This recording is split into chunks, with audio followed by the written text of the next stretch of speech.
Sentire Media. I apologize. I'm recycling an old episode for the 25th of April, Liberation Day, which we celebrate as a holiday in Italy. The values are still current and important, and perhaps even more essential in this period. So I think I can get away with giving you the 2020 version. Enjoy. Hello everyone, and welcome to A History of Italy.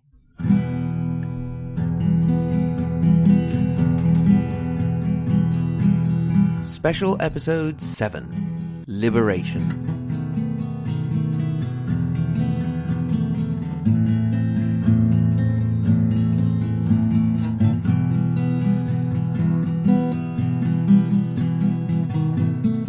"75 years ago on this day, the Comitato di Liberazione Nazionale, the Italian war government collaborating with the Allies, officially launched the insurrection of the Italian people against the fascist and Nazi oppressors.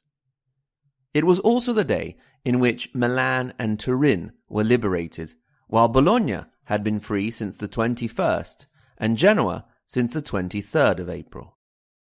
The fascist leader, Benito Mussolini, by now a puppet of the Nazi regime, would be found and killed 3 days later. His corpse then hung upside down in Piazzale Loreto in Milan. The war for the Italians was over. After the war, everyone would have a story of those last fateful days. Just like everyone alive on the 11th of September 2001 or on the day of the Kennedy assassination remembers exactly what they were doing when they heard the news.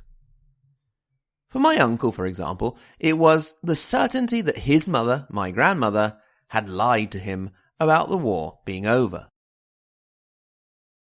You see, the first Allies to enter their little town at the foot of the Emilia Apennines were the soldiers of the Forza Expedizionaria Brasileira, the Brazilian Expeditionary Force. As they marched into the town, they apparently celebrated, well, like Brazilians. The ruckus sent my uncle fleeing to hide and accusing his mother of having lied about the end of the war. After all, the poor kid was by now used to running for cover as the droning engines of the Allied bombers approached. Instead, what made a greater impression on my grandmother was her last meeting with the retreating German soldiers. Her family had an osteria, an inn, and my grandmother worked in the kitchen. I know what you're thinking now. Mike, you had a grandmother that was Italian and had a restaurant. Yes, you have reason to envy me. The soldiers in question were not the ones that you see in films that come in shouting, pointing rifles and threatening. At least, not on this occasion. They quietly asked for some food, which my nonna gave them. Upon seeing that she was very much afraid, they said, "Signora, non si preoccupi, noi siamo caput." "Do not worry, ma'am, we are done for." At the same time, on the English side of the family, artilleryman William Russell Smith was making his way up on the east with the 8th Army, the Desert Rats, who had also fought at the battles of El Alamein and Monte Cassino.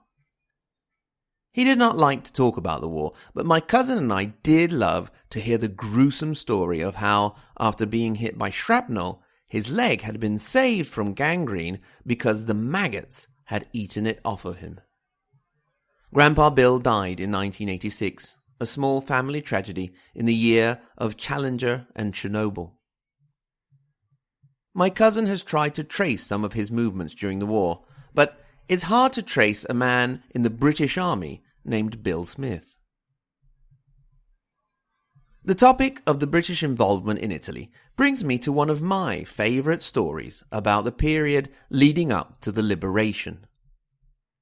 The liberation and the resistance in general would deserve a lot more attention, and perhaps even a whole podcast series or two, and believe me, dear listeners, it is one of the ideas on the drawing board. However, current effort is being put into a collaboration with my daughter on her idea for a podcast, but that's a secret for now. The story goes back a month before the liberation, with the Germans still holding back the Allies along the Gothic line, which followed more or less the northern part of the Apennines. One of the main command centres of the Nazis was in a small town called Botteghe, in a villa that had been requisitioned by the army. They had maps, intelligence, and communications there. Obviously, this was a prime target for the Allies and the partigiani, the partisan freedom fighters in the area. They were operating in the mountains with men and support from the British SAS under the command of Major Roy Alexander Farron. The attack on the command centre was to include a combination of British SAS soldiers, the Italian local partisans, and some Russian partisans. Among the various aspects to consider, there was the potential consequences on the local population. You see, the Nazis and fascists had a nasty habit of killing 10 partisans for every German or fascist killed, and if enough partisans weren't found, then civilians would do just fine. Therefore, the attack on the command centre could have created an excuse for yet another civilian massacre.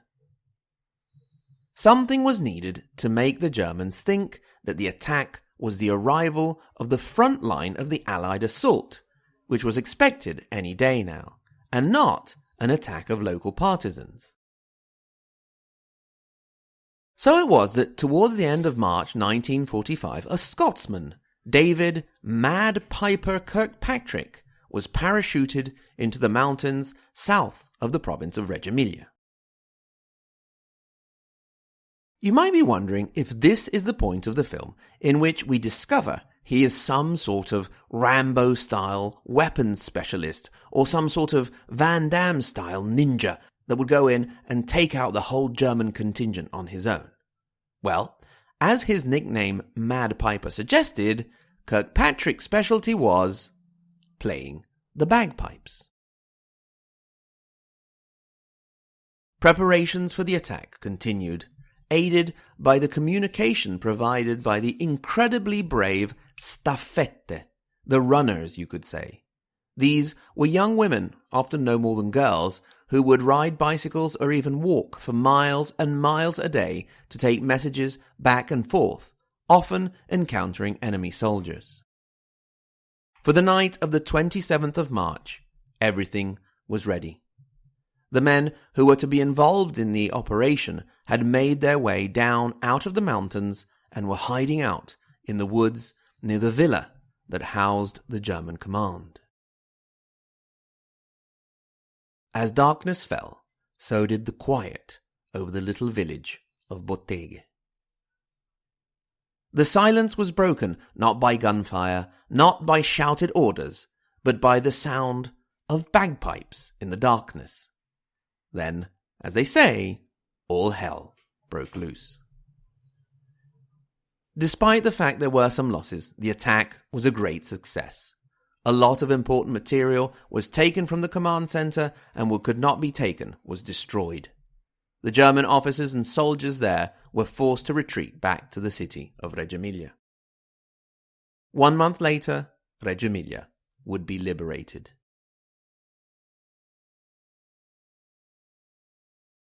David Kirkpatrick was discovered relatively recently in 2010 by a local journalist, Matteo Incerti, who brought him to Reggio Emilia, and he was awarded honorary citizenship.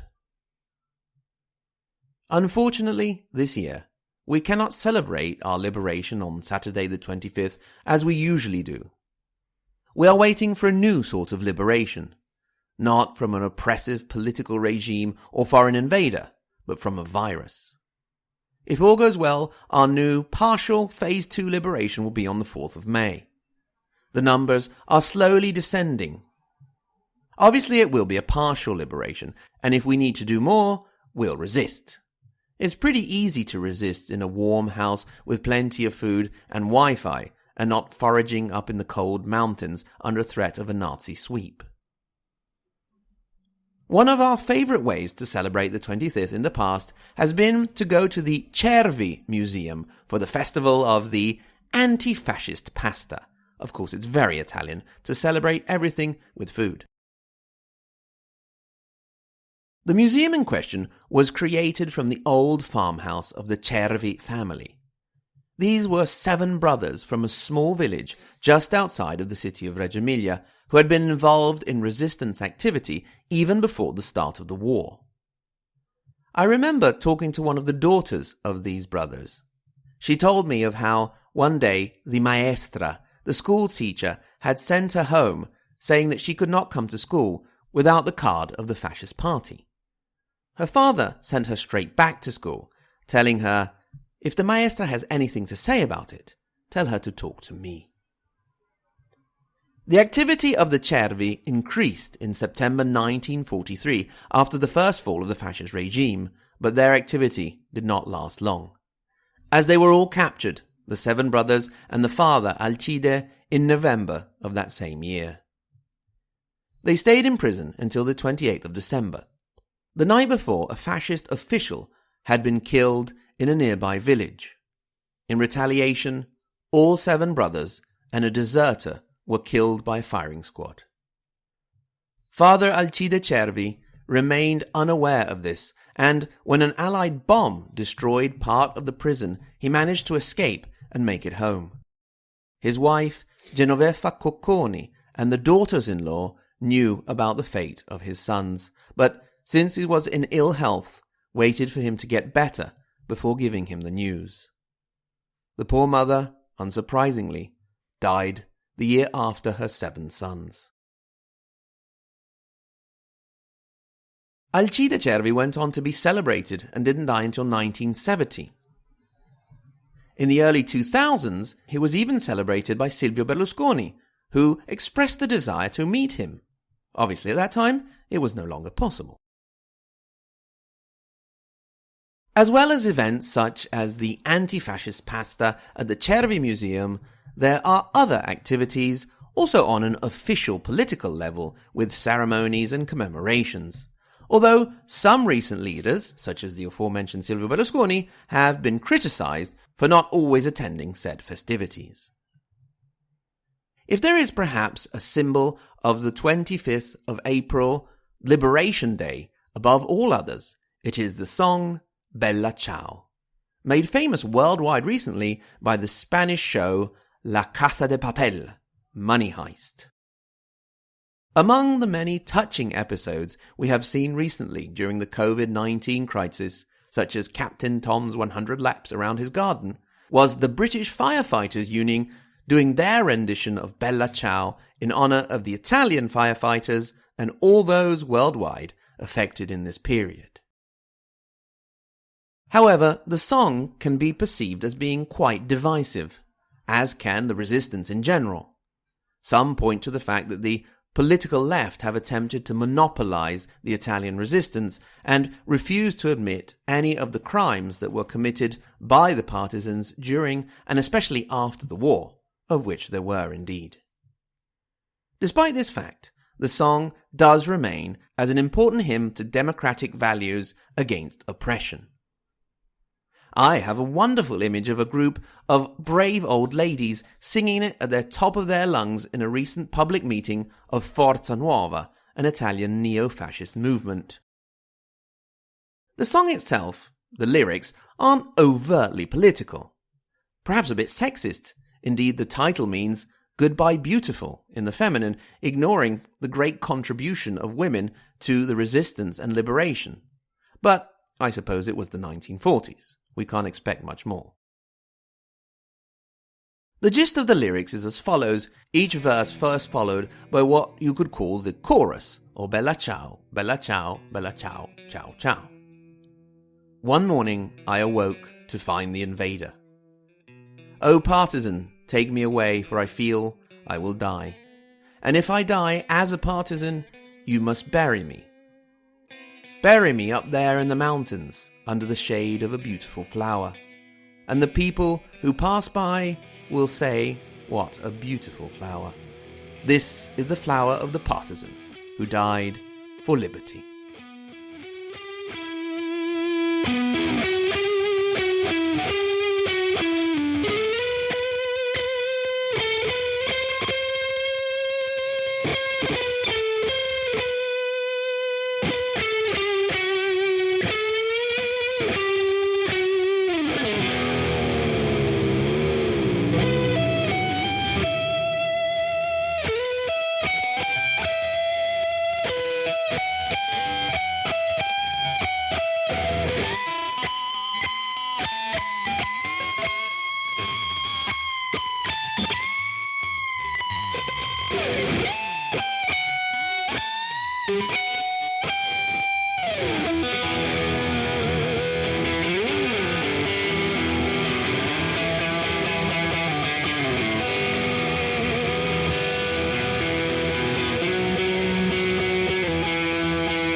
Sentire Media. Hey, podcast producers and show hosts. Do you want to join a podcast network that celebrates all things Italian? At Sentire Media, we understand the allure of Italy and its unique culture. Our devoted team of hosts and producers are all driven by their shared passion for Italy. And we work tirelessly to create the best lifestyle podcasts and content that will whisk you away to the very heart of Italy. With us, you can savor the mouth-watering flavors, get lost in the stories from the past, break down the cultural barriers, and truly immerse yourself in the vibrant traditions of this intoxicating country. If you have a great podcast idea or are already in production and would like to join Sentire Media, head over to sentiremedia.com, that's SENTIRE media.com, and find out how to submit your show.